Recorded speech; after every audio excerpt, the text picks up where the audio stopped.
పూటకు ముద్ద వస్తుంది అంతే, అడిగి ఎంతకైనా ఎక్కువ ఉండదు. కానీ దాన్ని ఆస్వాదించగలిగితే, ధ్యానించగలిగితే,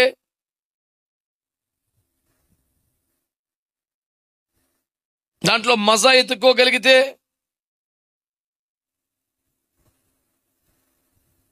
చేయునుదంతయు సఫలమగును. నీ మార్గమును వర్ధిల్ల చేసుకుంటావు, నువ్వు సఫలీకృతుడు అవుతావు. ఈ వాక్యాలు ఎవరికి? ఈ వాగ్దానాలు ఎవరికి? ఏదో వంతు గంతేసినట్టుగా ఆ మొక్క చదివేసి ముక్కును పట్టుకుపోయాడు కాదు. యెహోవా ధర్మశాస్త్రమును ఆనందించగలిగితే, ధ్యానించగలిగితే, పాటించగలిగితే, ప్రకటించగలిగితే వాడికి కదా సక్సెస్ లైఫ్లో వచ్చేది. ఊరక సంఖలో బైబిల్ పెట్టి తిరిగి ఆశీర్వాదాలు వస్తాయి.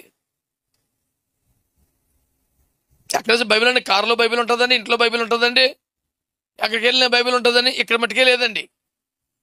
చదవాయి బాబు, వాక్యాన్ని చదువు, ధ్యానం చేయి.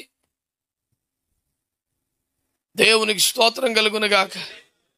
వర్ధిల్లాలంటే ఏం చేయాలంట? వాక్యమందు ఆనందించాలి. ఆ ఆనందం ఉండి చదివితే, ధ్యానిస్తే, పాటిస్తే, బోధిస్తే ప్రతి దశలో ఒక ఆశీర్వాదమే.